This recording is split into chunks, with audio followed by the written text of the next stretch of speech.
Hi guys, welcome to think finance Telugu channel. So గత last 24 అవర్స్లో financial updates and important news ఏంటో చూద్దాం ఈ వీడియోలో.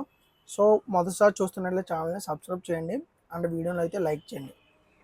సో ఫస్ట్ న్యూస్ వచ్చేసి యాపిల్ కంపెనీ ఉంది కదా, యాపిల్ కంపెనీ పెర్ప్లెక్సిటీ అనే ఒక ఓపెన్ ఏఐ కంపెనీతో డీల్ అయితే మాట్లాడుతుంది. డీల్స్ జరుగుతున్నాయి, అంటే ఆ కంపెనీని యాపిల్ యాక్వైర్ చేద్దామని చూస్తుంది. సో మైక్రోసాఫ్ట్ చాట్ జీపీటీని ఎలా యాక్వైర్ చేసిందో సేమ్ అలాగే ఆ, ఈ యాపిల్ కంపెనీ కూడా పెర్ప్లెక్సిటీ కంపెనీని అయితే యాక్వైర్ చేద్దామని చూస్తుంది. సో పెర్ప్లెక్సిటీ కంపెనీ సీఈఓ ఎవరు తెలుసా?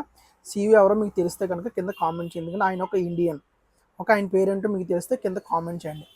సెకండ్ న్యూస్ వచ్చేసి నిన్న ఒక ఇన్స్టిట్యూషన్, స్విట్జర్లాండ్లో ఒక ఇన్స్టిట్యూషన్ ఉంది.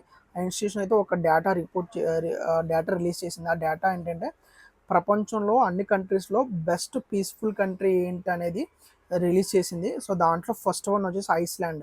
సో ఐస్లాండ్ అనేది ప్రపంచంలోనే మోస్ట్ పీస్ఫుల్ కంట్రీ అని చెప్పేసి యాజ్ ఆన్ రిపోర్ట్ ఆఫ్ 2024 ప్రకారం ఆ కంట్రీ అయితే ఫస్ట్ టాప్లో ఉంది.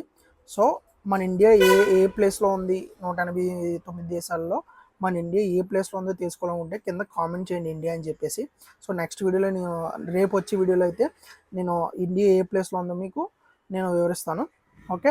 థర్డ్ వన్ వచ్చేసి నిన్న yoga day, international yoga day సందర్భంగా మన ఆంధ్రప్రదేశ్లో వైజాగ్లో చేసిన యోగాసనాలకి 2 గిన్నిస్ రికార్డులు, 21 వరల్డ్ బుక్ రికార్డులు అయితే మన ఆంధ్రప్రదేశ్ వైజాగ్ సాధించింది. దీంట్లో honourable prime minister Narendra Modi గారు కూడా పాల్గొన్నారు. సో ఈ విధంగా అయితే మన ఆంధ్రప్రదేశ్ ప్రజెంట్ అయితే డెవలప్ అవుతూ పోతుంది. ఓకే. సో ఇలాంటి మరెన్నో financial updates and financial news కోసం అయితే మన ఛానల్ని సబ్స్క్రైబ్ చేయండి, మీ ఫ్రెండ్స్ అండ్ ఫ్యామిలీ మెంబర్కి షేర్ చేయండి. ఓకే. మీకు ఇంకా ఏమేమి న్యూస్ కావాలి, ఫైనాన్షియల్గా ఏం అప్డేట్స్ కావాలని కూడా కింద కామెంట్ రూపంలో తెలియజేయండి. ఓకే. Thank you.